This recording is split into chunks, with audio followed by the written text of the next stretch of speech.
Welcome to the tutorial Editing a Sound File. So to edit a sound file in Animate or Animate Pro, you have to use the sound editor, or sometimes referred to as the sound element editor.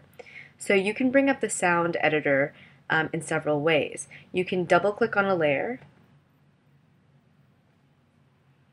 or you can click on the sound editor button from the layer properties window. So there's several parts to the sound element editor. The first part is the sound element, the second part is the current sound, and the third part is the lip sync section. So to see a waveform in the current sound section, you actually have to click on the waveform in the sound element section. So the difference between the two is that the sound element houses the edited sound that will appear in your animation. So whatever you do to your sound file, you'll see the results here.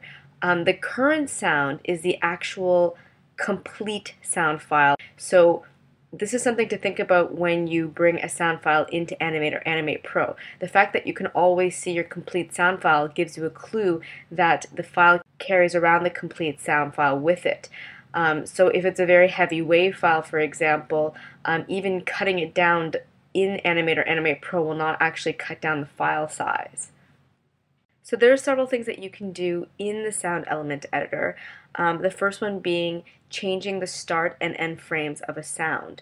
So you do this in the sound element section, and you do this by grabbing the two flags. Currently you can only see the first one, the green flag, which indicates the start frame. So right now it's at frame 1, but if you click on it and drag, you can bring it, say, to frame 12. So now your sound will start on frame 12. And if you scroll all the way to the end, the sound currently ends on frame 138, but you can drag it so that it ends on, say, frame 31.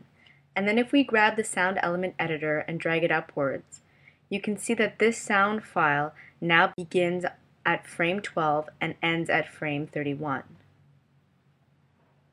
So another thing you can do in the sound element editor is trim the start and stop frame of your sound file, and you do this in the current sound section. So what we did above here in the sound element section was decide the position of our sound sample within our project file. So let me extend this back to nearly the full length of the sound file.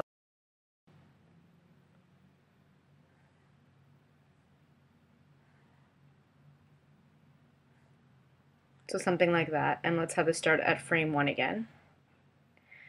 And then here at the bottom, what we could do is drag the flags to shorten the sample. So now the sample only exists from, let's say, the 5 or the 0.5 second mark. So even though it starts at frame 1, it's starting at 5 seconds into the song or the sound sample. And then if we drag this to frame 20, then what's going on is that the 5-second mark where this sound sample starts now begins at frame 20.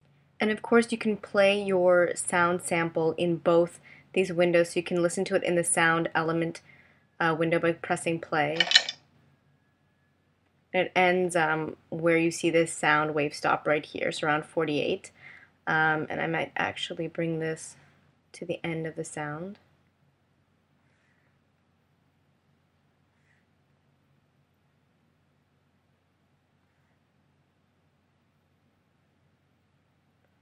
And you can also play it down here.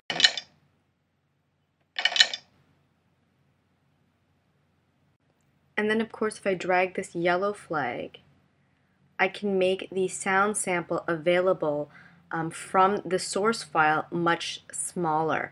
And as you also may have noticed, if you move the flags in the current sound section, it also affects the flags in the sound element section and vice versa. And this makes sense because in the sound element section, you're dealing with position, and in the current sound section, you're dealing with time, and those two things are related. So the next thing I'd like to talk about is how to loop a sound. So the one limitation of the sound element editor in Animate or Animate Pro is that you cannot loop the edited version of your sound. So the only thing you can loop is your complete sound file. So if I enter a number here in the number of loops field, such as 3, and hit enter, you'll see that this entire sound sample gets repeated 2 more times. And you can tell that they've been repeated because they are the waveforms in gray.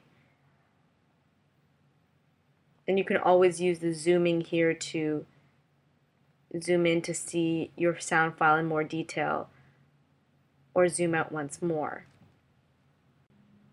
And you can always click on Apply Next to see that actually applied in the timeline. So I'm going to close this, and we can see that this waveform in its full extent has been repeated 3 times. And although it holds its position at starting at frame 20, it doesn't keep the edits that I made in terms of its length. So let's go back to the sound element editor, but this time I'll show you how to do it with the X sheet. Just like with the timeline, where you can double click on a layer to bring up the sound element editor, you can double click on the header of a sound column in the X sheet. So this time I'm using a different sound, the cartoon drum loose snare. I can play it to let you hear what it sounds like.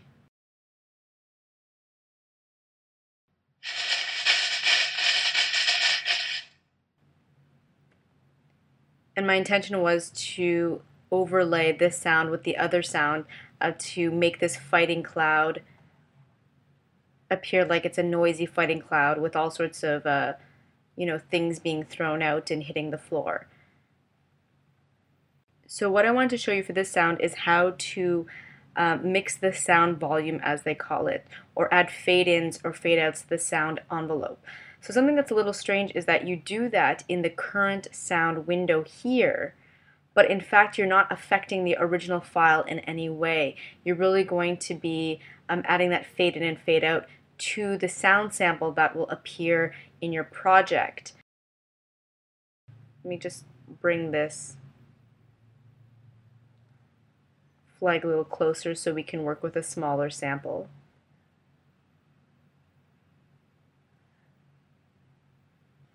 And I'm always trying to find a logical place, like where the sound might taper, so that it doesn't sound like a blunt cut in the sound.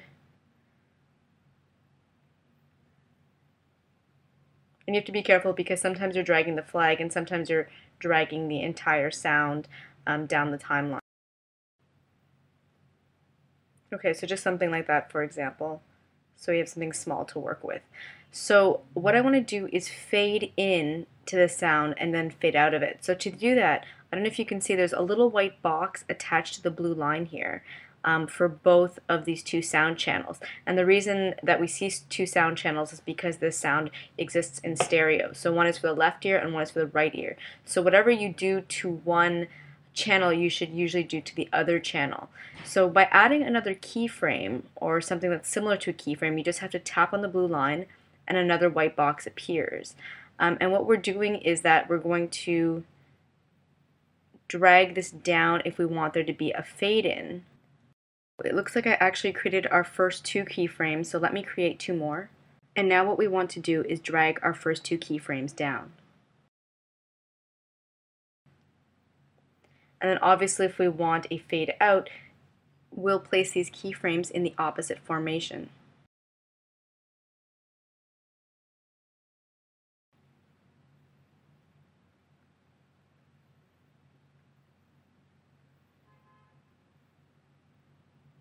So like that.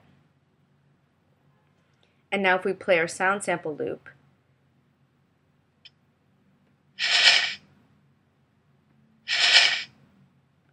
I don't know if you can hear it, but I can.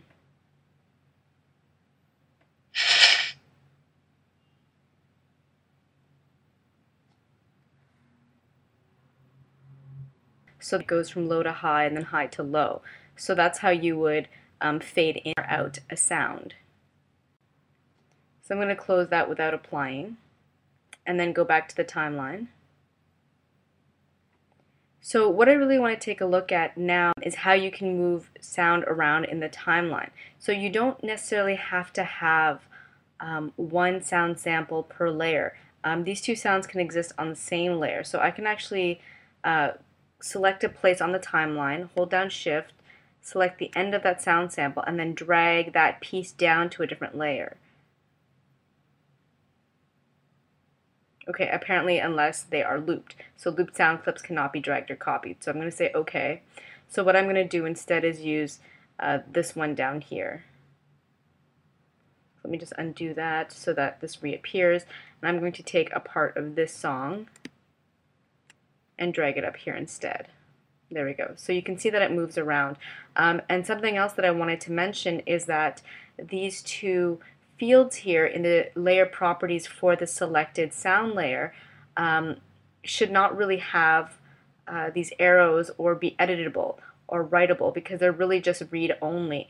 This now tells us that this sound sample starts at frame 29 and effectively ends at frame 127, which is down here for the rest of the sound sample. So because we split this, it's a little weird. It knows that it starts at frame 30 here because that's where the start of the song is, but this entire song ends with our scene ends where this bracket is, and that's at frame 127. If we did that here, we see that our sample starts at frame 20 and it ends at frame 106. So this looped frame, we might not be able to see it because the sound wave disappears, but it probably effectively goes till about here where there's a full fade out of sound. So that's how we know the length of our sounds. So then if we open up the sound editor for this sound where there are two separate sound samples in the same layer, you'll see that the editor understands that they were not taken from the same sound file, and that's because, as you know, the project retains the original sound file, so it knows that this is coming from one file and that this is coming from one file. And in this case, the second part is coming from an MP3 and this is a WAV file, so it really does understand that there's a distinction. And so another thing that you can't really do is you can't overlap two sound samples. So this flag can only be dragged to frame 27 because this sound sample ends at frame 26. And I wanted to show you this because it leads me into my next topic. So I'm going to close this and I'm actually going to undo till I bring that back. And that's how to create an empty sound layer. When you're doing lip syncing, which we're going to get into later on, you might have your character move views. So its head might be in the profile position to start, then it might turn while it's talking into the 3/4 position, for example, then turn back to the profile position. So every time your character changes views, it needs a separate layer for the sound. If you want to apply lip syncing to it, you can't lip sync this sound layer. In other words, add mouth positions to specific phonemes. This might not make sense to you, and it will after you've watched the video for lip syncing. But if you want to take the first part of the speech with the head position at a 3/4 profile, and then you want to turn the head halfway in between, for the rest of the speech, this part of the sound file with dialogue then needs to be moved to a different layer. And so what you would do first is create an empty sound layer, and you could do this in several ways. One way being going to the Add Layer button in the timeline view and clicking on Sound. So now you have an empty sound layer. There's also a button that you can add to the end of the timeline view toolbar, and you can do this by right-clicking on the toolbar and selecting Customize. Then by selecting Add Sound, adding it to your toolbar, clicking Apply, and then by saying OK.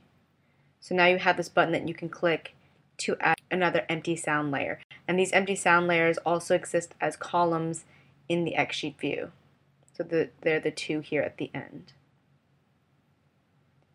So what you can do now that you have an empty sound layer is, if you know that your character is going to be in its 3/4 profile view from frame 7 to, say, frame 20, and then from frame 21 to frame 40 it's going to be talking from the front view, you can pull this down so there's a precise cut, and there will also be a precise change in views at this point.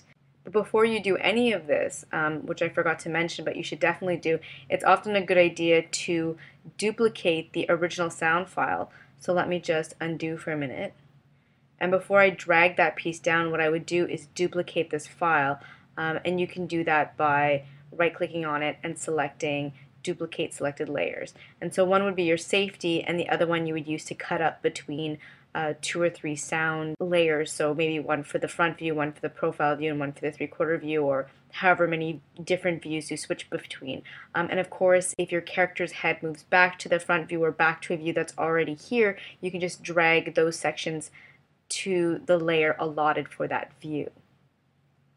So that's it for the tutorial, editing a sound file. Stay tuned for the next tutorial, lip sync.